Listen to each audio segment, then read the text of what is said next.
మురళీధర్ యాదవ్ ఎవరు, ఎలా రాజకీయాల్లోకి వచ్చారు, ఎక్కడ మొదలైంది అసలు? సంగారెడ్డి నుంచి సిద్దిపేటకు పాదయాత్ర కానీ ప్రతి ఉద్యమంలో రైలు పట్టాలు ఎక్కినప్పుడు కానీ మొత్తం ఉద్యమంలో పాల్గొని చురుగ్గా పాల్గొని కేసీఆర్ గారితో గ్యాప్ ఉందా, హరీష్ రావు గారితో గ్యాప్ ఉందా? ఎందువల్ల మీకు అవకాశం రాలేదు? సాధించుకున్న తెలంగాణలో నిజమైన ఉద్యమకారులకు ఎవరికి న్యాయం జరగలే. ఉద్యమ ద్రోహులకే పదవులు ఇచ్చారు. గుర్తించడం ఎందుకు కాదు? మిమ్మల్ని మున్సిపల్ చైర్మన్ చేశారు, ఇప్పుడు మీ భార్య జిల్లా పరిషత్ చైర్మన్ చేశారు, మీకు జిల్లా అధ్యక్ష పదవి ఇచ్చారు, ఇంకా ఏంటి గుర్తించడం కాదు? పార్టీలో ఉన్నప్పుడు ప్రెస్ లో మాట్లాడి ఆధారాలతో సహా ప్రూఫ్ చేసినప్పుడే ఇచ్చారనమాట. ఎందుకు ఆయన బీసీలకు అవకాశం ఇవ్వట్లేదు మీ జిల్లాలో అని చెప్పి అనుకుంటున్నాను. హరీష్ రావు వెంబడి ఉన్న వాళ్ళకి ఎవరికి పదవులు రావు. చింతప్రభాకర్ హరీష్ గారితో ఉన్నారు కదా, ఉంటే కదా. అందుకని ఇప్పుడు ఓడిపోవడానికి కారణం ఏంటి? ఈ మనిషిగా ఉండడం వల్ల మాకు నష్టం జరుగుతుంది. ఆ విషయం హరీష్ రావు కూడా తెలుసు. హరీష్ రావు కూడా పంపించడానికి ప్రయత్నం చేశారు. ప్రశ్నించే గొంతును ఎవరు టీఆర్ఎస్ పార్టీ ఉంచుకో. కానీ పదవులు రాలేదు కాబట్టి తెలంగాణలో ఏం జరగలేదు, తెలంగాణ కేసీఆర్ తెలంగాణకు ద్రోహం చేస్తున్నాడు అని మాట్లాడడం కరెక్టేనా? కేసీఆర్ గారు చెప్పేది ఒకటి చేసేది ఒకటి ఉన్నదని అందరు భావన. భారతీయ జనతా పార్టీ నుంచి ఎమ్మెల్యేగా పోటీ చేయాలనుకుంటున్నారు. తప్పకుండా చేస్తాం. పోటీ చేయడానికే బయటకు వచ్చినాం. ఇద్దరు బీసీలకు పార్లమెంట్ లో బీజేపీ అవకాశం ఇవ్వకపోతే అవసరం అనుకుంటే బీసీని ముఖ్యమంత్రిని చేయాలన్నది కూడా పార్టీ ఆలోచన. ఈటల రాజేంద్ర ముఖ్యమంత్రి అభ్యర్థి అభ్యర్థి ఎవరన్నది ఇప్పుడు చెప్పారు. 58% ఉన్న ఇండిపెండెంట్ గా పోటీ చేసి గెలిచారు. నియోజకవర్గ స్థాయిలో ఇండిపెండెంట్ గా పోటీ చేద్దాం, పోటీ చేయొచ్చు కదా అనే ఆలోచన ఎందుకు చేయలేదు? ఎందుకు బీజేపీ వైపు చూసారు? దేశం కోసం పనిచేస్తున్న పార్టీ కోసం ఎందుకు పనిచేయదు అనే ఉద్దేశంతోనే రాజేందర్ గారి బాటలో నడవడం జరుగుతుంది. సో భారతీయ జనతా పార్టీలో రాజేంద్ర గారి వర్గమా, లేకపోతే భారతీయ జనతా పార్టీలో మోడీ గారి వర్గం? భారతీయ జనతా పార్టీలో వర్గాలు. భారతీయ జనతా పార్టీ ఎప్పుడే రాష్ట్రంలో రోజు చూస్తే అర్థం కావట్లేదు వర్గాలు. కుటుంబం అన్న తర్వాత చిన్న చిన్న గొడవలు ఉంటాయి, పార్టీలు అన్న తర్వాత చిన్న చిన్న గొడవలు ఉంటాయి. సో యాదవులకి గొర్రెలు కాదు, యాదవులకి ఎమ్మెల్యే టికెట్లు కావాలని మీ డిమాండ్. ఉమ్మడి మెదక్ జిల్లాలో బీసీల సంఖ్య దామాష గుర్తించి అన్ని కులాలకు న్యాయం జరిగే విధంగా పదవులు ఇవ్వమని చెప్పినాం. ప్రస్తుతం భారతీయ జనతా పార్టీలోకి వచ్చారు. కమ్యూనిస్టులకి బీజేపీకి ఏమాత్రం పొసగదు. అది పూర్తిగా లెఫ్ట్ పార్టీ, ఇది పూర్తిగా రైటిస్ట్ పార్టీ. సో అక్కడ మొదలుపెట్టిన పొలిటికల్ కెరీర్ ఇప్పుడు మీరు భారతీయ జనతా పార్టీ దగ్గరికి వచ్చింది. ఎలా జస్టిఫై చేసుకుంటారు? సూదిగాలు దవడంగాలు ఇంకా కమ్యూనిస్ట్ పార్టీ ఇక్కడ ఉందని. గతంలో కమ్యూనిస్టులు వేరు, ఇప్పుడు కమ్యూనిస్టులు వేరు. కమ్యూనిస్టులు అంటే వాళ్ళు పదవుల కోసం కాదు, ఎప్పుడు ఉద్యమాలే చేయాలి. మీకు కూడా వర్తిస్తుంది కదా, మీరు కూడా కమ్యూనిస్ట్. మాకు కూడా వర్తిస్తుంది. ప్రజలు మార్పు కోరుకున్నప్పుడు ఏ నాయకుడైనా పక్కా జరగాలి.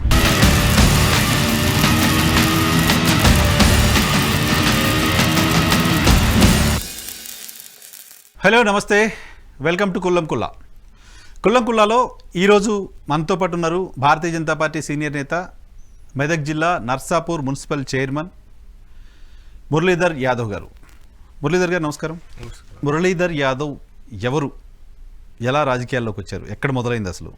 నేను రాజకీయాలకు విద్యార్థి ఇంటర్మీడియట్ చేస్తున్న తరుణంలోనే స్వర్గీయ విఠల్ రెడ్డి గారు కమ్యూనిస్ట్ పార్టీ, అతను అప్పుడు స్టూడెంట్ యూనియన్లో పనిచేస్తున్నప్పుడు విఠల్ రెడ్డి గారు నా పట్ల ఉన్న అదిని చూసి రాజకీయాలకు రామని పార్టీలో పనిచేయడం జరిగింది.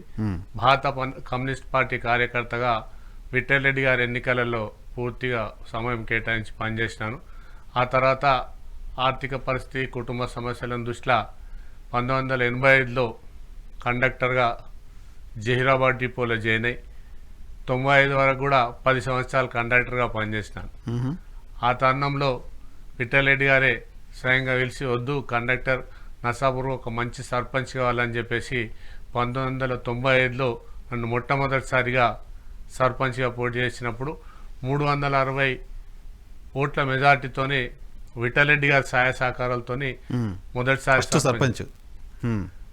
ఆ తర్వాత విఠల్ రెడ్డి గారి ప్రోద్బలంతో సిపిఐ నుంచి ఆ తర్వాత రెండోసారి మళ్ళీ పోటీ చేసినప్పుడు 2600 ఓట్లతో గెలవడం జరిగింది సర్పంచ్గా. మూడోసారి మా మిస్సెస్ 3008 ఓట్లతో గెలవడం జరిగింది. అట్లా అంచెలంచెలుగా 3 times సిపిఐ నుంచే కాదు, ఒక్కసారి సిపిఐ నుంచి, రెండోసారి ఇండిపెండెంట్ గా. తెలుగుదేశం హయాంలో కూడా అప్పుడు స్వర్గీయ కర్ణం రామచంద్రరావు గారు మిగతా వాళ్ళు ఉన్నా సరే తెలుగుదేశం పార్టీ ఇదే మదన్ రెడ్డి, ఇప్పుడు ఉన్న ఎమ్మెల్యే మదన్ రెడ్డి గారు టికెట్ ఇవ్వకపోతే కూడా ఇండిపెండెంట్ గా పోటీ చేసి కూడా 3800 మెజార్టీతో గెలవడం జరిగింది. ఆ తర్వాత అట్లనే కంటిన్యూగా వేస్తే ఉద్యమంలో కేసీఆర్ తో పాటు అప్పుడు పిలిపించి ట్రాన్స్పోర్ట్ మినిస్టర్గా ఉన్న కేసీఆర్ గారు పిలిపించి టీఆర్ఎస్ పార్టీకి అనుకూలంగా పార్టీ పెడదాం, మనం ఉద్యమం చేస్తాం తెలంగాణ కోసం అంటే హరీష్ రావు గారి నాయకత్వంలో ఉద్యమంలో మొత్తం పాల్గొని తెలంగాణ సాధనకై నా వంతు కృషి నర్సాపూర్లో కానీ టీఆర్ఎస్ పార్టీ పెట్టినప్పటి నుంచి ఉన్నారు టీఆర్ఎస్ పార్టీలో. పెట్టినప్పుడు, కేసీఆర్ గారితో పాటు ట్రావెల్ అయ్యారు. సంగారెడ్డి నుంచి సిద్దిపేటకు పాదయాత్ర కానీ ప్రతి ఉద్యమంలో రైలు పట్టాలు ఎక్కినప్పుడు కానీ మొత్తం ఉద్యమంలో పాల్గొని చురుగ్గా పాల్గొని చేసినాం. అప్పుడు చేసినప్పుడు వచ్చే ఎన్నికలలో తప్పకుండా నీకు టికెట్ ఇస్తామని చెప్పేసి 2014లో అప్పుడున్న గవర్నమెంట్ లేకున్నా సరే కూర్చొని చర్చించి మురళికి ఇవ్వాలి, ఇప్పటివరకు మెదక్ జిల్లాలో ఒక్క యాదవ్ కూడా టికెట్ ఇవ్వలే అని చెప్పేసి ఉద్దేశంతో 2014లో టికెట్ ఖరారు చేసింది. ఖరారు చేసినాక మదన్ రెడ్డి గారికి మన ముఖ్యమంత్రి కేసీఆర్ కున్న సంబంధాలతో మళ్ళీ రాత్రి పిలిచి ఇది ఒక్కసారి మదన్ రెడ్డి గారి జీవితంలో కోరిక ఉంది ఎమ్మెల్యే కావాలని, ఒక్కసారి ఆయనకు అవకాశం ఇద్దాం, నీకేమన్నా ఎమ్మెల్సీ కానీ రాజ్యసభ కానీ ఏదైనా ఇస్తామని చెప్పేసి బహిరంగ సభలో కూడా హామీ ఇచ్చి చెప్పడం జరిగింది. రెండోసారి 2018-19 ఎన్నికలు వచ్చినప్పుడు మళ్ళీ టికెట్ అడిగితే లేదు సిట్టింగ్లకే ఇస్తున్నాం, నీకేమైనా కార్పొరేషన్ చైర్మన్ కానీ ఏమైనా ఇస్తాడమని చెప్పి ఇవ్వలేకపోవడం జరిగింది. ఆ తర్వాత కంటిన్యూగా మనం మా మిస్సెస్కు జిల్లా బీసీ మహిళ వస్తే జిల్లా పరిషత్ చైర్మన్ ఇచ్చారు 2014 తర్వాత. 2014లో టికెట్ ఇవ్వలేదు కానీ తర్వాత జడ్పీ చైర్మన్ ఇచ్చారు. జడ్పీ చైర్మన్ ఇచ్చి పార్టీ అధ్యక్ష పదవి కూడా ఉమ్మడి జిల్లాకు టీఆర్ఎస్ పార్టీ అధ్యక్ష పదవి ఇచ్చి కొనసాగినాం. నారాయణఖేడ్ బై ఎలక్షన్లో కానీ అప్పుడు జరిగిన మున్సిపల్ ఎలక్షన్లో కానీ ప్రతి జగర కూడా ఎన్నికలలో పోయి పనిచేయడం జరిగింది, పార్టీ కోసం కృషి చేయడం కూడా జరిగింది. ఆ తర్వాత మున్సిపల్ చైర్మన్ చేయమంటే జిల్లా పరిషత్ చైర్మన్ చేసి మున్సిపల్ చైర్మన్ వద్దుకు పార్టీ కార్యకర్తనే కొనసాగుతా వద్దని చెప్తే హరీష్ రావు గారు లేలే, అక్కడ రెండోసారి ఎన్నికలు జరిగినప్పుడు హరీష్ రావు కూడా మంత్రి పదవి ఇవ్వలేదు కదా అని చెప్పేసి అప్పుడు గజ్వేల్ కాన్స్టిట్యూన్సీలో యాదవ మహాసభ కానీ అట్లాంటి మీటింగ్లు పెద్ద మొత్తంలో పెట్టడం జరిగింది, పార్టీ కోసం పనిచేయడం జరిగింది. అప్పుడు కూడా గుర్తించి నారాయణఖేడ్ బై ఎలక్షన్ కూడా 6 నెలలు అక్కడనే ఉండి ఎలక్షన్ జిల్లా పార్టీ ప్రెసిడెంట్ పేరు జిల్లా పార్టీ ప్రెసిడెంట్ గా ఉండి ఉమ్మడి జిల్లా ప్రెసిడెంట్ గా ఉండి అక్కడనే ఉండడం జరిగింది. చేసి కూడా నారాయణఖేడ్ బై ఎలక్షన్ లో గెలిపించడం జరిగింది. అట్లాంటి పార్టీకి పనిచేస్తున్న తరుణంలో ఇక అప్పుడు అవసరం లేకున్నా నర్సాపూర్ నియోజకవర్గం నుంచి మదన్ రెడ్డి సుంతారెడ్డి పోటీ చేస్తే కాంగ్రెస్ నుంచి సుంతా లక్ష్మారెడ్డి పోటీ చేస్తే 3 సార్లు వరుసగా ఓడగొట్టడం జరిగింది. 2 సార్లు ఎమ్మెల్యేగా ఒకసారి ఎంపీ ఓడిపోయిన తర్వాత ఆమెను మళ్ళీ టీఆర్ఎస్ పార్టీలోకి తీసుకొని ఆమెకు మహిళా కమిషనర్ చైర్మన్ పదవి ఇచ్చినప్పుడు మేము కొంచెం అపోజ్ చేసినాం. ఉద్యమంలో మా మీద కేసులు పెట్టింది, జైలుకు పంపించింది, రకరకాల ఇబ్బంది పెట్టింది. ఆమె మంత్రి ఉన్నప్పుడు తెలంగాణకు వ్యతిరేకంగా పోలీసుల చేత కొట్టిపించింది, కాబట్టి ఆమెను పార్టీలోకి తీసుకోవద్దని కూడా చెప్పడం జరిగింది. లేలే ఆమెకి ఇంట్రెస్ట్ ఉందని వాళ్ళేదో చెప్పి పార్టీలో తీసుకోవడం జరిగింది. ఓకే, అప్పుడైనా సరే కలిసి పనిచేద్దాం అనుకున్నాం. కానీ మున్సిపల్ ఎన్నికలలో కూడా కౌన్సిలర్గానే ఓడగొట్టి రాజకీయంగా క్లోజ్ చేద్దామని కుట్రవన్నీ చేసినప్పుడు ఎవరు మదన్ రెడ్డి సునీతారెడ్డి ఓడిపోయినా సునీతా లక్ష్మారెడ్డి గెలిచిన మదన్ రెడ్డి కలిసి ఊకూకి ఎమ్మెల్యే టికెట్ అడుగుతున్నాడు, ఈయన ఏ పార్టీలో ఉన్నా కానీ అడుగుతుండ అని చెప్పేసి ఓడిచ్చేయాలని ప్రయత్నాలు చేసినప్పటికీ నేను ముందు జాగ్రత్తనే గెలుచుకొని ఒక 3 ఇండిపెండెంట్ గా మిగతా వేరే పార్టీలను గెలిపించి నా సేఫ్ సైడ్ నుండి మున్సిపల్ చైర్మన్ గా కొనసాగుతున్నాం. అప్పుడు అంతర్గతంగా అడిగినాం, ఎమ్మెల్సీ ఎలక్షన్ లో యాదిరెడ్డికి ఇచ్చినప్పుడు యాదిరెడ్డి అంటే ఆయన టీఆర్ఎస్ పార్టీలో ఎక్కడ కూడా పని చేయలేదు, ఆయనకి ఎందుకు ఎమ్మెల్సీ ఇస్తారు, గజ్వేల్ ఇచ్చినా సరే ఏదైనా ఒక బీసీ బిడ్డకి ఇవ్వండి, ముఖ్యమంత్రి గారు ప్రాతినిధ్యం వహిస్తున్న గజ్వేలనే 6-7 కార్పొరేషన్ చైర్మన్లు ఇస్తే ఒక్కటి కూడా బీసీలకు కానీ ఎస్సీలకు కానీ మైనార్టీలకు కానీ ఇవ్వలేదు, అన్ని ఒకే వర్గానికి చెందిన వాళ్ళకి ఇస్తారని చెప్పడం జరిగింది. గజ్వేల్ ముఖ్యమంత్రి మీద పోటీ చేసిన నర్సరెడ్డికి కానీ ముఖ్యమంత్రి మీద పోటీ చేసిన తెలుగుదేశం ఒంటేరు ప్రతాప్ రెడ్డి గాని కార్పొరేషన్ చైర్మన్లు ఇచ్చి తప్ప ఉద్యమంలో పనిచేసిన ముఖ్యమంత్రి గారి కోసం టీఆర్ఎస్ పార్టీ కోసం పనిచేసిన వాళ్ళకి అసలు రాలే. వాళ్ళందరినీ కూడా అంచెలంచెలుగా బయటికి పంపడం జరిగింది. నిజమైన ఉద్యమకారులకు పదవులు ఇవ్వలేదు టీఆర్ఎస్ పార్టీలో, వలస చేసుకున్న వాళ్ళకే ఇచ్చారు. ఎక్కడ ఎగ్జాంపుల్ తీసుకున్నా సబితా ఇంద్రారెడ్డిని తీసుకున్నా, ఎర్రవల్లి దయాకర్ తీసుకున్నా, సుంతా లక్ష్మారెడ్డిని తీసుకున్నా, ఎవరిని శ్రీనివాస్ యాదవ్ తీసుకున్నా, ఎవరిని తీసుకున్నా వేరే పార్టీలకు వెళ్ళి తీసుకుని ఇచ్చి తప్ప నిజమైన ఉద్యమకారులకు పదవులు ఇవ్వలేదు. అందుకని చాలా సార్లు ఇంటర్నల్ కూడా మాట్లాడి చెప్పే ప్రయత్నం చేసినాం. ఒక లిస్ట్ తీసుకొని మొత్తం ఉమ్మడి జిల్లాలో బీసీల స్థానం ఎక్కడుంది అని చెప్పేసి ఇంటర్నల్ కూడా చర్చించడం జరిగితే అదంతా ఏం లేదు, పనిచేసే వాళ్ళకి ఇస్తారు అది అని చెప్పారు. ఉద్యమంలో పనిచేసిన వాళ్ళకి ఏంటి అసలు మీకు కేసీఆర్ గారితో గ్యాప్ ఉందా, హరీష్ రావు గారితో గ్యాప్ ఉందా, ఎందువల్ల మీకు అవకాశాలు రాలేదు? గ్యాప్ ఎక్కడ లేదు. ఇప్పుడు టీఆర్ఎస్ పార్టీ పెట్టేటప్పుడు చెప్పిన కేసీఆర్ గారు చెప్పిన మాటలు కానీ, తెలంగాణ వస్తే సామాజిక ఆర్థికంగా అన్ని మతాల కులాలకు రాజకీయంగా అవకాశం దొరుకుతున్న ఉద్దేశంతో అందరూ కూడా పనిచేసారు. అన్ని ఆ వర్గాలని కాదు, ఆటో రిక్షా కాడికి వెళ్ళి ఆర్టీసీ డ్రైవర్ల కాడికి వెళ్ళి ప్రతి ఒక్కరు సకలేరుని సమ్మె చేసి గొర్రెల కాడికి పోయి గొర్రెల ఎలమంద పాటల వాడు కూడా తెలంగాణ ఉద్యమంలో తెలంగాణ సాధించుకున్నారు. సాధించుకున్న తెలంగాణలో నిజమైన ఉద్యమకారులకు ఎవరికి న్యాయం జరగలే, ఉద్యమ ద్రోహులకే పదవులు ఇచ్చారు. అక్కడ ఒకటి ఇచ్చినా సరే కానీ బీసీలను గుర్తించమని చాలాసార్లు బీసీలకు కాదు గుర్తించడం ఎందుకు కాదు, మిమ్మల్ని మున్సిపల్ చైర్మన్ చేశారు, ఇప్పుడు మీ భార్య జిల్లా పరిషత్ చైర్మన్ చేశారు, మీకు జిల్లా అధ్యక్ష పదవి ఇచ్చారు, ఇంకా ఏంటి గుర్తించడం కాదు? 1990 ఇప్పుడు 1995లోనే నేను సర్పంచ్ అయినా నర్సాపూర్కి నియోజకవర్గ కేంద్రానికి. 2000 అయినా అప్పుడు టిఆర్ఎస్ పార్టీ లేదు, లేని నాడే మేము అయినాం. కానీ ఏమి కానోళ్ళు ఒక్కసారి కూడా సర్పంచ్ కానోళ్ళు ఈడ కార్పొరేషన్ చైర్మన్లు ఎమ్మెల్యేలు ఎందుకు అయ్యారు అంటే ఒక వర్గానికే పెద్ద పీట వేసిరని చెప్పి చాలా సార్లు చర్చలు జరిపినాం. నాట్ ఓన్లీ నర్సాపూర్కు నాకు ఇచ్చిన పదవి కాదు, ఉమ్మడి మెదక్ జిల్లాలో ముఖ్యమంత్రి గారి జిల్లాలో ముఖ్యమైన మంత్రి ప్రాతినిధ్యం వహిస్తున్న జిల్లాలో బడుగు బలైన వర్గాల స్థానం ఎక్కడుందని అడిగినాం. జిల్లా పరిషత్ చైర్మన్ చేశారు, జిల్లా పరిషత్ చైర్మన్ బీసీకి ఇచ్చారు, జిల్లా పరిషత్ చైర్మన్ బీసీ మహిళా అయితే ఇచ్చారు. ఇప్పుడు మెదక్ జిల్లాలో ఒక పద్మా దేవేందర్ రెడ్డి ఉంది, నర్సాపూర్లో మదన్ రెడ్డి ఉన్నాడు, గజ్వేల్లో కేసీఆర్ గారు హరీష్ రావు గారు ఉన్నారు. 3 సార్లు ఇన్వాల్వ్ చేసిరు. అదే ఇప్పుడు 3 జిల్లాలు విడిపోయినాక మళ్ళీ ఎందుకు జిల్లా అధ్యక్ష పదవి, ఇప్పుడు జిల్లా అధ్యక్ష పదవి కూడా ఒక బీసీకి ఇవ్వమని చెప్పినాం. మెదక్ జిల్లాకి పద్మా దేవేందర్ రెడ్డి గారు ఎమ్మెల్యే ఉంటారు, వాళ్ళ భర్తకి ఇంకో కార్పొరేషన్లు ఉంటది, తర్వాత ఎంపీ ప్రభాకర్ రెడ్డి ఉంటాడు, ఒక బీసీకి జిల్లా అధ్యక్ష పదవి ఇవ్వమన్నాం. మరి ఎందుకు ఇవ్వలేదు, మళ్ళీ ఆమెకి ఎందుకు ఇచ్చారు? అట్లా మనం ఏమంటున్నాం అంటే ఉద్యమంలో పనిచేసిన ప్రతి ఒక్కరికి అర్హులు కాబట్టి బంగారు తెలంగాణ ఎవరికి వస్తుంది, ఆ సామాజిక వర్గం గురించి మాట్లాడే హక్కు కల్పించినప్పుడు వస్తుంది. ఒకటే సామాజిక వర్గానికి పెద్ద పీట వేస్తున్నప్పుడు ఇవాళ బీసీ వాదం ఎందుకు బలపడుతుంది? ముఖ్యమంత్రి గారు నియోజకవర్గం అట్లనుకుంటే మీ జిల్లాకే సంబంధించిన చింతా ప్రభాకర్ బీసీ ఆయన కార్పొరేషన్ చైర్మన్ ఇచ్చారు కదా, మరి చింతా ప్రభాకర్ కు కార్పొరేషన్ చైర్మన్ ఎప్పుడు ఇచ్చారు? నేను ప్రెస్ మీట్ పెట్టి కనీసం చింతా ప్రభాకర్ అంటే ఆయన జిల్లాలో ఒక్కడే ఉన్నాడు, ఓడిపోయిన ఎమ్మెల్యే, ఆయనకి ఎందుకు ఇయ్యలే అన్నప్పుడు తప్పని పరిస్థితులలో నేను ప్రెస్ లో మాట్లాడితే నేను ఇచ్చిన లిస్ట్ చూసుకొని చింతా ప్రభాకర్ కార్పొరేషన్ చైర్మన్ ఇచ్చారు. ఓడిపోగానే ఎందుకు ఇయ్యలేరు? చింతా ప్రభాకర్ కి కార్పొరేషన్ రావడం వెనక మీరున్నారు, 100% పార్టీలో మీరుండి ప్రెజర్ చేసినప్పుడు మీకెందుకు ఇయ్యలేదు? మరి పార్టీలో ఉన్నప్పుడు ప్రెషర్ చేయాలి, ప్రెస్ లో మాట్లాడి ఆధారాలతో సహా ప్రూఫ్ చేసినప్పుడే ఇచ్చారనమాట. ఇప్పుడు మొన్ననే మేము బీసీ సామాజిక వర్గానికి సంబంధించిన సంఘాలలో ఒక మీటింగ్ పెట్టినప్పుడు భిక్షపతిని పిలిచి భిక్షపతి అన్నట్టు ఆయనకు ఒక కార్పొరేషన్ చైర్మన్ ఇచ్చారు. మరి ఇన్ని రోజులు అని ఎందుకు ఇవ్వలేదు? ఇప్పటి వరకు నర్సాపూర్ మున్సిపాలిటీలో కానీ వేరే మున్సిపాలిటీలో కానీ మున్సిపాలిటీ చైర్మన్ ఎలక్షన్ అయి 3 సంవత్సరాలు అయినా కోఆప్షన్ మెంబర్లు ఇవ్వలే. మరి ఎందుకు ఇవ్వలేరు? కోఆప్షన్ మెంబర్ అయినా దిమ్మేట మైనార్టీలకు క్రిస్టియన్ మైనార్టీకి వేయాలి, ఇప్పటిదాకా కోఆప్షన్ మెంబర్ వేయాలి, ఎందుకు ఇవ్వలేదు? అంటే ఇస్తే ఒకరికి ఇస్తే 4. ఎందుకు? మీరంటే మీరు కేసీఆర్ గారితో ఆయన పార్టీ పెట్టక ముందు నుంచి ట్రావెల్ అవుతున్నారు, తెలుగుదేశం పార్టీలో ఉండి కూడా కేసీఆర్ గారితో కలిసి పనిచేస్తారు కదా జిల్లాలో, ఎందుకు ఆయన బీసీలకు అవకాశం ఇవ్వట్లేదు మీ జిల్లాలో అని చెప్పి అనుకుంటున్నారు? వేరే జిల్లాలో కూడా అదే పరిస్థితి ఉన్నా ఇక్కడికి వచ్చినప్పుడు ఏమైందంటే మాకు కూడా కార్పొరేషన్ చైర్మన్ ఎమ్మెల్యేస్ ఏదో ఇస్తారు. ఇక్కడ మాకు హరీష్ రావు ముద్ర ఉంది, హరీష్ రావు వెంబడి ఉన్న వాళ్ళకి ఎవరికి పదవులు రావు.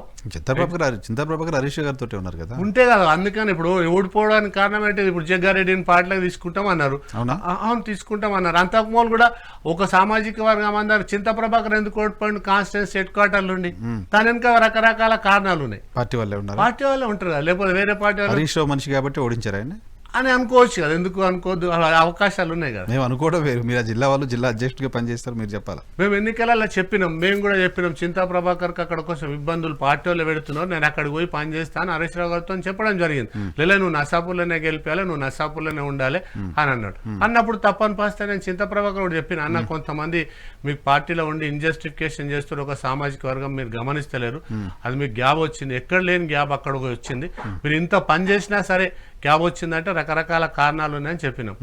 మిగతా కూడా ఇప్పుడు హరీష్ రావు గారితో క్లోజ్ గా ఉండేవాళ్ళు హరీష్ రావు గారు టీమ్ కు అవకాశాలు రావట్లేదు, రావు ఇక్కడ మెదక్ జిల్లా ఎవరైనా చెప్తారు, అది జగమెరిగిన సత్యం. ఏ పదవులు రావు, ఏవి కూడా రావు. ఎందుకు అంటే అక్కడ వాళ్ళ తెలంగాణ భవన్లు ఉన్న గ్యాప్. మిగతా జిల్లాలంటే వేరే, కానీ కేసీఆర్ గారికి మెదక్ జిల్లాలో ఇంచుంచు తెలుసు, ప్రతి నాయకుడిని పేరు పెట్టి పిలవగలడు ఆయన, ప్రతి విలేజ్ లో ఎవరో ఒకరిని పేరు పెట్టి పిలవగలిగినంత పట్టుంది కదా జిల్లా పైన. అటువంటిప్పుడు ఆయన కూడా ఎందుకు ఉద్యమంలో ఎవరెవరు ఆయనతో పట్టున్నారు? ఒకప్పుడు కేసీఆర్ వేరు, ముఖ్యమంత్రి అయినాక కేసీఆర్ వేరు. ఆయన ప్రగతి భవన్ కే పరిమితం అయి ఫామ్ హౌస్ కే పరిమితం అయ్యాడు. ఈ రోజు నేను పోయినా ఊర్లో ఎవరో గుర్తుపట్టని పరిస్థితి కేసీఆర్. అప్పుడు అంటే ప్రజలలో ఉంటుండే, కలుస్తుండే, పోతే కలుస్తుండే. ఇప్పుడు గజ్వేల్లోనే తూప్రాన్లో మొన్న మండల పార్టీ సమావేశం అయినప్పుడు మా ముఖ్యమంత్రి గారు ఎవరు అని చెప్పేసి సర్పంచ్లు అందరూ కూడా ప్రశ్నించుకోవడం జరిగింది. ఎవరికి అందుబాటులో ఉండాడు కదా. ఏ ముఖ్యమంత్రి అయినా ఏ పార్టీ నాయకుడైనా ప్రగతి భవన్కో సెక్రటరియట్కో పోతాడు, కానీ ఈయన మొత్తం ఇంట్లోనే ఫామ్ హౌస్లోనే కూర్చొని వ్యవస్థ నడిపిస్తాడు కాబట్టి వాళ్ళకి అందుబాటులో ఉంటాడు. ఇప్పుడు గజ్వేల్లోనే హరీష్ రావు గారితో ఎప్పుడు షేర్ చేసుకోలేదా? మీ మనిషిగా ఉండడం వల్ల మాకు నష్టం జరుగుతుంది ఆ విషయం హరీష్ రావు కూడా తెలుసు. రెండోసారి 2018-19 హరీష్ రావు గారికే మంత్రి ఎందుకు అదే సామాజిక వర్గం ఆయన కాబట్టి మళ్ళీ పార్టీలో కొనసాగిండు. అదే వేరే సామాజిక వర్గం అయినట్టు ఎప్పుడో బయటికి పంపించేస్తారు. హరీష్ రావును కూడా పంపించడానికి ప్రయత్నం చేశారు. అట్లాంటప్పుడు ఆయనకు మళ్ళీ రిలేషన్షిప్ ఉందిగా, మా అల్లుడు కాబట్టి వాళ్ళ కమ్యూనిటీ వాళ్ళు అందరు కూర్చొని చర్చించుకొని మళ్ళీ ఉండని మన తక్కువ 0.4% ఉన్న మనం రావులో మళ్ళీ ఎట్లా అధికారంలోకి వస్తాం.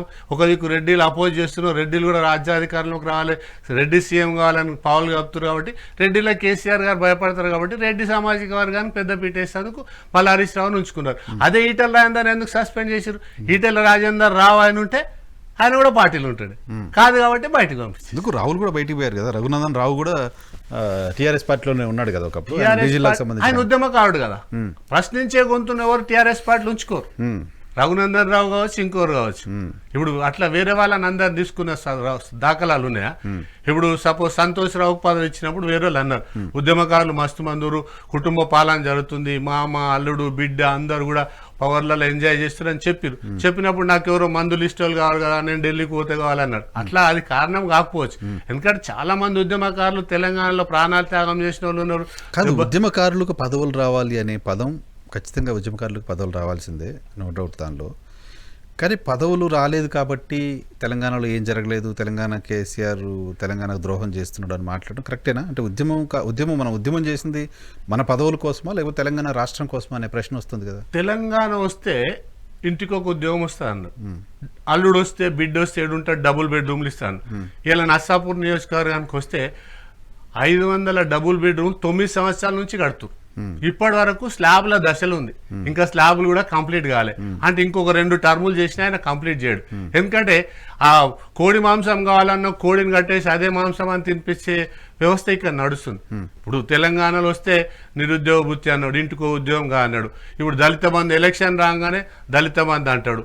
ఇవాళ నియోజకవర్గానికి ఒక 100 మందికి దళిత బంధు ఇచ్చారు.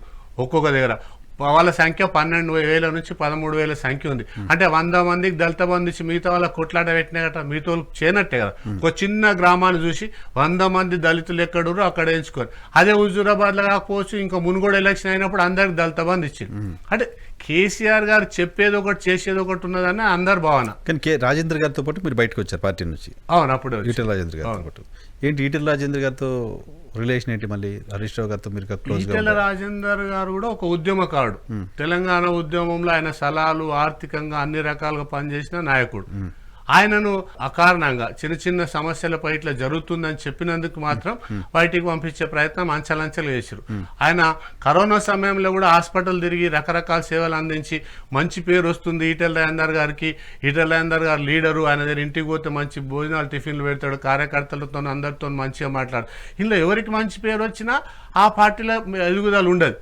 అంటే ఒక మంత్రి శాఖ ఉన్న, ఇప్పుడు సపోజ్ ఎగ్జాంపుల్ హోంశాఖ మంత్రిని తీసుకుంటే ఒక ఎస్ఐని ట్రాన్స్ఫర్ చేయమని నేను చాలా సార్లు అయినా సాబ్ చూడ हमारा ఎస్ఐ పశ్చానత్ కా ఇनको थोड़ा ప్రాబ్లం అంటే हमारा क्या में అంటే నాయన నరసింహారెడ్డి గారు ఉన్నప్పుడు చెప్పిండు, ఇప్పుడు ఉన్న మహమూదాల్ గారు కూడా చెప్పిండు.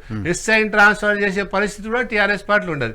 వాళ్ళ కుటుంబీకులు చెప్తేనే అంటే మంత్రులకు కూడా ఆ శాఖల మీద పట్టు ఉండదు. ఇప్పుడు ఎగ్జాంపుల్ తెలంగాణలో యాదవ్ల గురించి గొర్రెల కాపర్ల గురించి మాట్లాడినప్పుడు గొర్రెలు ఇస్తామన్నారు, గొర్రెల స్కీమ్ ఇంప్లిమెంట్ చేస్తామన్నారు. చాలాసార్లు గొర్రె కాపర్లు కూడా ఏమన్నారు, ఆ పైసలు కనుక డైరెక్ట్ పైసలు ట్రాన్స్ఫర్ చేస్తే అకౌంట్లకు పైసలు వేస్తే అన్నారు. అదే మునుగోడు ఎలక్షన్లలో పైసలు ట్రాన్స్ఫర్ చేసి మళ్ళీ తిరిగి రిటర్న్ తీసుకున్నారు. అంటే గొర్రెల పెంపకందారులు ఇప్పుడు యాదవ్లు ఉన్నారు, చదువుకున్న పిల్లలు ఉన్నారు. సంగారెడ్డి లాంటి పట్టణంలో గొర్రెలు ఇచ్చారు, అక్కడ మేపుకోవడానికి స్థలమే లేదు. ఆ స్కీమ్ నిర్వీర్యమైంది. అంటే కులాలకి నువ్వు గొర్రెలు చదువుకున్న పిల్ల ఒక యాదవులలో ఒక డ్రైవింగ్ వచ్చిన పిల్లాడు 10th క్లాస్ ఫెయిల్ అయ్యాడు, ఆయనకు డ్రైవింగ్ వచ్చు. ఆయనకు బర్రెలో వాళ్ళు ఒక ఆటో ఇప్పిస్తే ఆయన జీవనోపాధి కలుపుతాడు, ఆయన గొర్రెల కాడికి వాళ్ళు. అంటే రాజకీయాలలో యాదవులు మిగతా కులాలు ఉండొద్దు, అగ్రవర్ణాలే ఉండాలి. ఇక్కడ వచ్చారు 10వ వరకు కులాలకి ఇది ఇస్తున్నాం అది ఇస్తున్నాం అని చెప్తారు, అవి కూడా సక్రమంగా ఇస్తలేరు. ఇప్పుడు దళిత బంధు ఎట్లా డైరెక్ట్ ట్రాన్స్ఫర్ చేస్తుండో ఈ నగదు బదులు కూడా గొర్రె కాపాల సంఘం చేయాలి, నిజంగా గొర్రెలు కాపేటోళ్ళకి ఇవ్వాలి. సో ఇప్పుడు మీరేంటి ఇక భారతీయ జనతా పార్టీ నుంచి ఎమ్మెల్యేగా పోటీ చేయాలనుకుంటున్నారా? తప్పకుండా చేస్తాం. పోటీ చేయడానికే బయటకు వచ్చినాం. వలసవాదులను ఎందుకు తీసుకుంటారు? వన్ సైడ్ మెజార్టీ వచ్చిన టీఆర్ఎస్ పార్టీ ఇవాళ సుంతా లక్ష్మారెడ్డిని కానీ, సబితా ఇంద్రెడ్డి కానీ, ఎర్రవల్లి దయాకర్రావు లాంటి వాళ్ళని ఎందుకు తీసుకుంటారు? ఈ పార్టీల నాయకులు లేకనా? యంగ్ జనరేషన్ ఏ పార్టీ అధికారంలో ఉన్నా సబితా ఇంద్రెడ్డి మంత్రి ఉంటుంది, ఏ పార్టీ అధికారంలో ఉన్నా సుంతా లక్ష్మారెడ్డి మంత్రి ఉంటుంది, ఏ పార్టీ అధికారంలో ఉన్న ఎర్రవల్లి దయాకర్రావు తెలుగుదేశంలో ఉన్న మంత్రి ఉంటాడు, ఇల్లు ఉన్న మంత్రి ఉంటాడు. ఆయన మంత్రి అవ్వలేదు, ఎర్రవల్లి దయాకర్రావు మంత్రి ఫస్ట్ టైం. అట్లా ఎగ్జాంపుల్ అట్లా తీసుకుంటారు అని చెప్తున్నాం. ఆ పార్టీలో ఈ పార్టీలో చదువుకున్న విద్యార్థులు మీరు బీజేపీలో పోతే కూడా అంతే కదా. బీజేపీలో చాలా కాలం నుంచి నర్సాపూర్లో పనిచేసిన వాళ్ళకి వలస వచ్చిన వాళ్ళకి టికెట్లు ఇస్తారని అడుగుతారు అప్పుడు కూడా. వరుస ఇప్పుడు బీజేపీలో 2 సార్లు టికెట్ ఇచ్చారు. నేను టికెట్ ఇవ్వమంటే, నేను టికెట్ ఇస్తే బీసీలకు టికెట్ ఇవ్వమన్నదే నా బలమైన వాదన.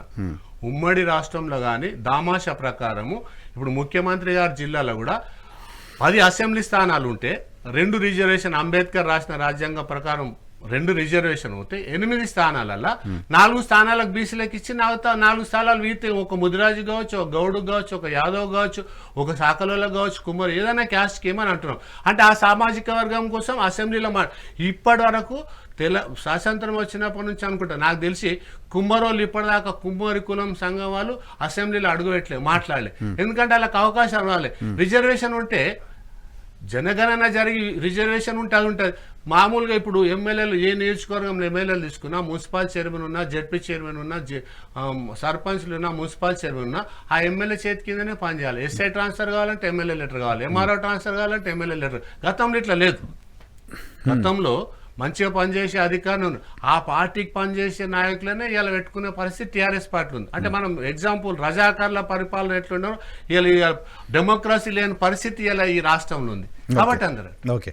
ఇప్పుడు ఫైనల్ గా మురళీ యాదవ్ గారి గోల్ ఏంటి? ఎమ్మెల్యేగా పోటీ చేయాలి నర్సాపూర్ నుంచి. నర్సాపూర్ నుంచి పోటీ చేయాలని ఒక గోల్ అయితే ఓవరాల్ గా ఉమ్మడి జిల్లాలో కూడా ఇప్పుడు బీజేపీ పార్టీ ఒక స్టాండ్ తీసుకుంటుంది.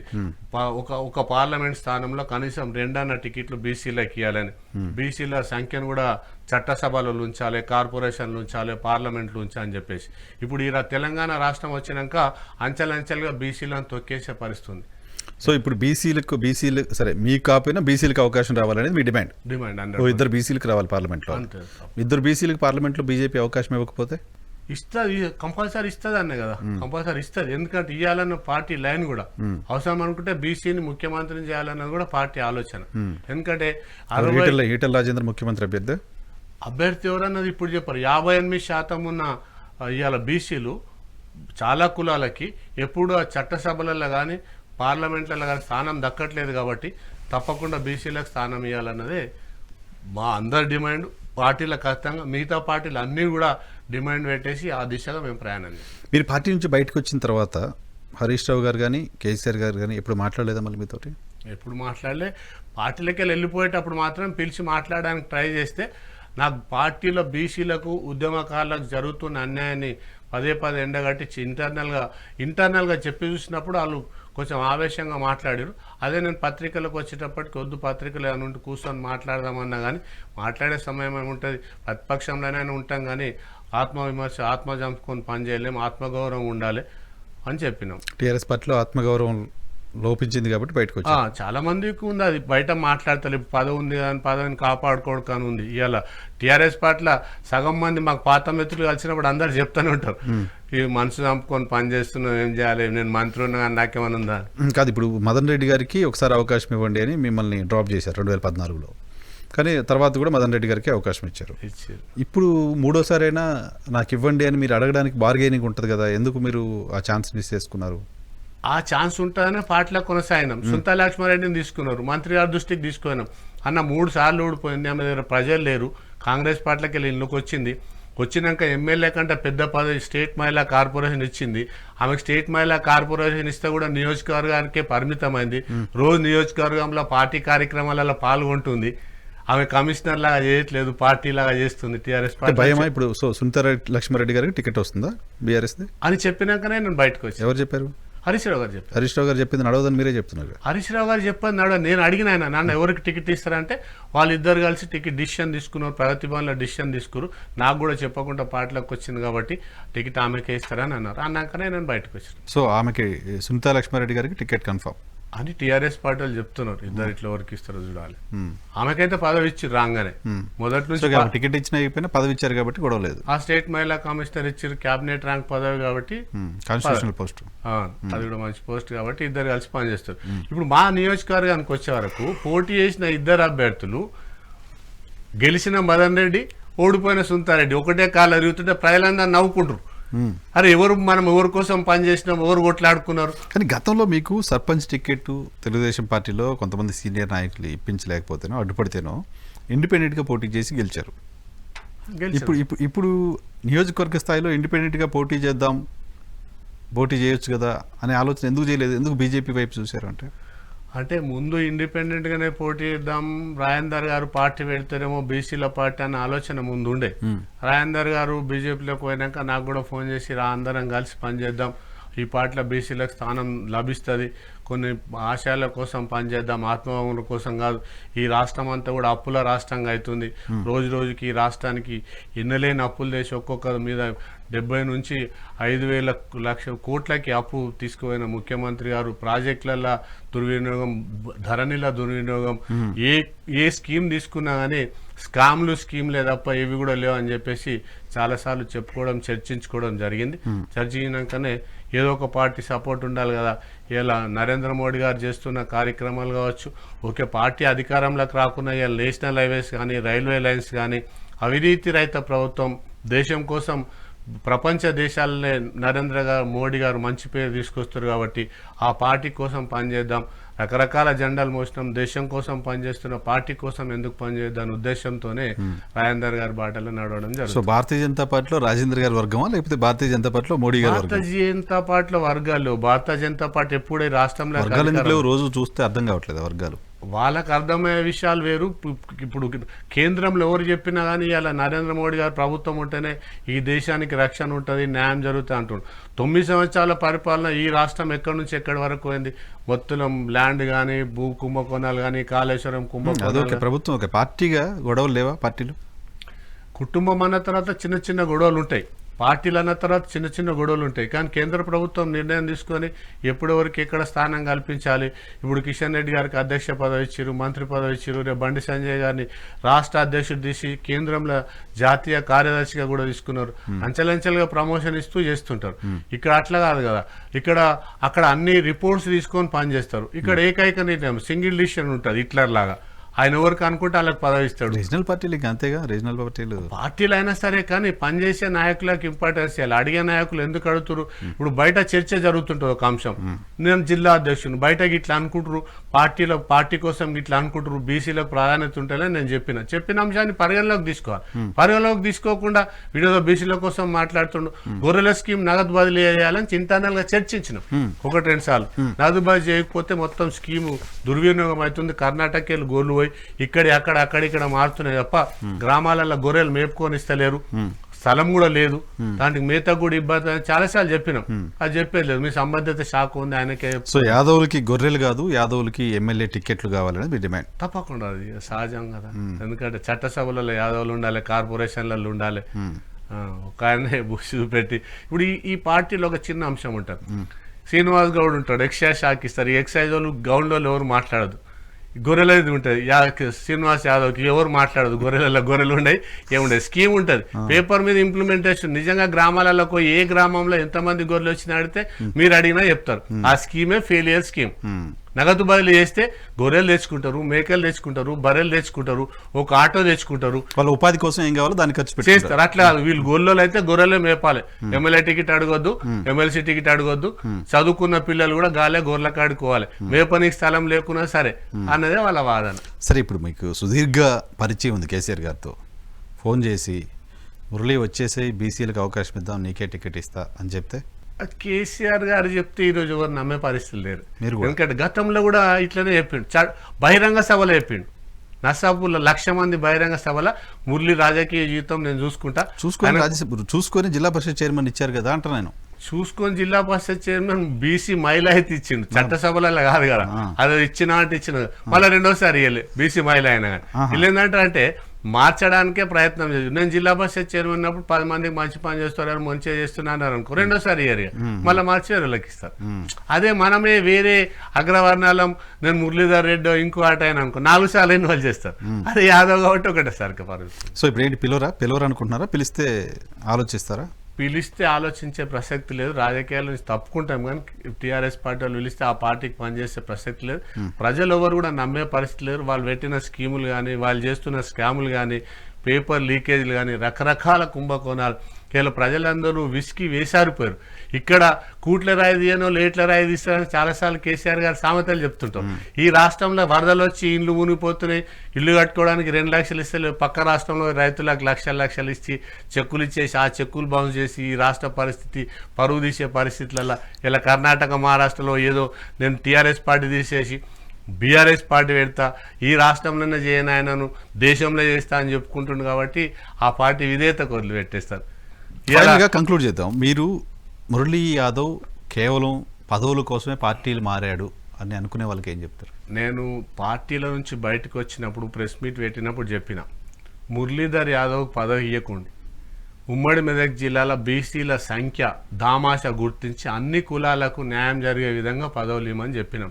ఇప్పటికైనా టీఆర్ఎస్ పార్టీ మెదక్ జిల్లాలో కాదు తెలంగాణ రాష్ట్రంలో దామాషా ప్రకారం చట్టసభలలో అన్ని కులాలకి సముచిత న్యాయం చేయాలి.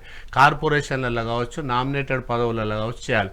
కానీ ఒకటే ఇప్పుడు మనం చూస్తున్నాం ఒక్కో దగ్గర వాళ్ళ నాయన వాళ్ళ కొడుకు వాళ్ళ బిడ్డ అందరు కూడా ఒకటే కుటుంబ పరిపాలన. ఇవాళ కేసీఆర్ కుటుంబం ఎట్లుందో నియోజకవర్గాలలో ఎమ్మెల్యేల పరిస్థితి కూడా అట్లనే ఉంది.